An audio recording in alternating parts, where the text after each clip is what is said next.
जय पांडुरंग प्रभो विठल जगदाधारा जय विठल।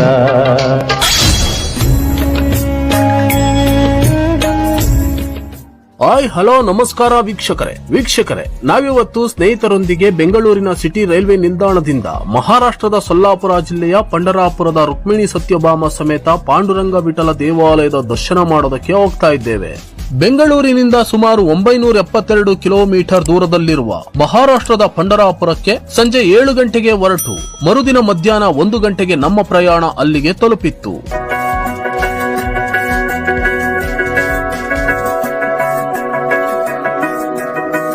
ನಾವು ಹೊರಟ ಟ್ರೈನ್ ಹೆಸರು ಗೋಲ್ ಗುಂಬಸ್ ಎಕ್ಸ್ಪ್ರೆಸ್। ಇದು ಮೈಸೂರಿನಿಂದ ಪಂಢರಾಪುರಕ್ಕೆ ಪ್ರಯಾಣ ಬೆಳೆಸುವ ಎಕ್ಸ್ಪ್ರೆಸ್ ಟ್ರೈನ್ ಆಗಿದೆ। ಮತ್ತೊಂದು ಟ್ರೈನ್ ಕೂಡ ಇದೆ, ಅದು ಬಸವ ಎಕ್ಸ್ಪ್ರೆಸ್।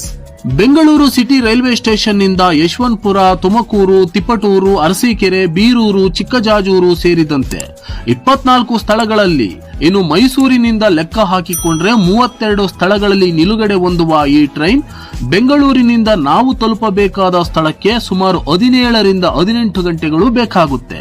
ನಾವು ಸಂಜೆ ಹೊರಟಿದ್ರಿಂದ ಹಲವಾರು ದೃಶ್ಯಗಳನ್ನ ನಿಮಗೆ ತೋರಿಸಲು ಸಾಧ್ಯವಾಗಿಲ್ಲ। ಆಲಮಟ್ಟಿ ಸೇರಿದಂತೆ ಇನ್ನಿತರ ಪ್ರದೇಶಗಳಿಂದ ಸೆರೆ ಹಿಡಿದ ಕೆಲವೊಂದು ದೃಶ್ಯಗಳನ್ನ ನಿಮ್ಮ ಮುಂದಿಟ್ಟಿದ್ದೇವೆ।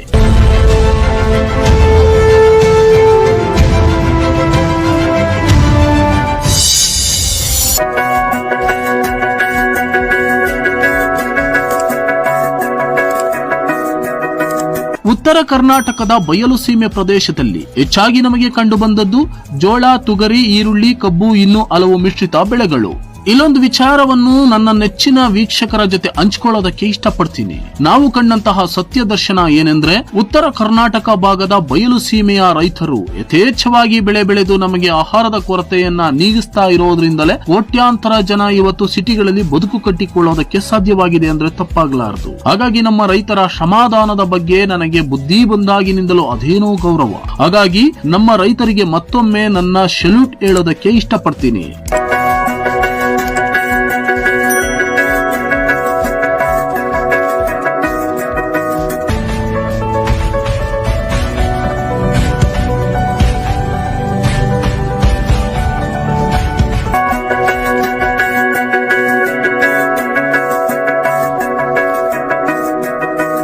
ಸರಿಸುಮಾರು ಮಧ್ಯಾಹ್ನ 1 ಗಂಟೆಗೆ ಪಂಢರಾಪುರದ ರೈಲ್ವೆ ಸ್ಟೇಷನ್ಗೆ ತಲುಪಿದ ನಾವು 2 ಕಿಲೋಮೀಟರ್ ಅಂತರದಲ್ಲಿರುವ ಪಂಢರಾಪುರದ ಪಾಂಡುರಂಗ ವಿಠಲ ಮಂದಿರಕ್ಕೆ ಆಟೋದ ಮೂಲಕ ಪ್ರಯಾಣ ಬೆಳೆಸಿ ಕೂಡಲೇ ರೂಮ್ ಬುಕ್ ಮಾಡಿ ನಮ್ಮ ಲಗೇಜ್ಗಳನ್ನೆಲ್ಲ ಇಟ್ಟು ನದಿ ತೀರದಲ್ಲಿ ಸ್ನಾನ ಮಾಡಿ ಪಾಂಡುರಂಗ ವಿಠಲನ ದರ್ಶನಕ್ಕೆ ಮುಂದಾದವು।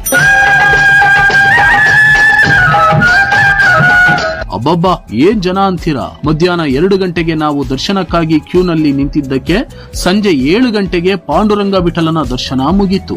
ವಿಶೇಷ ಅಂದ್ರೆ ಹಬ್ಬ ಹರಿದಿನಗಳಲ್ಲಿ ಸಾವಿರ ಸಂಖ್ಯೆಯಲ್ಲಿ ಭಕ್ತಾದಿಗಳು ಪಂಢರಾಪುರದ ಪಾಂಡುರಂಗ ವಿಠಲನ ದರ್ಶನಕ್ಕಾಗಿ ಬರ್ತಾರೆ। ಅದರಲ್ಲೂ ಶ್ರಾವಣ, ಆಷಾಢ, ಕಾರ್ತಿಕ ಮಾಸದಲ್ಲಂತೂ ಕಾಲಿಡೋದಕ್ಕೆ ಜಾಗನೇ ಇರೋದಿಲ್ಲ, ಅಷ್ಟು ಸಂಖ್ಯೆಯಲ್ಲಿ ಭಕ್ತರು ಪಾಂಡುರಂಗ ವಿಠಲನ ದರ್ಶನಕ್ಕೆ ಬರ್ತಾರೆ।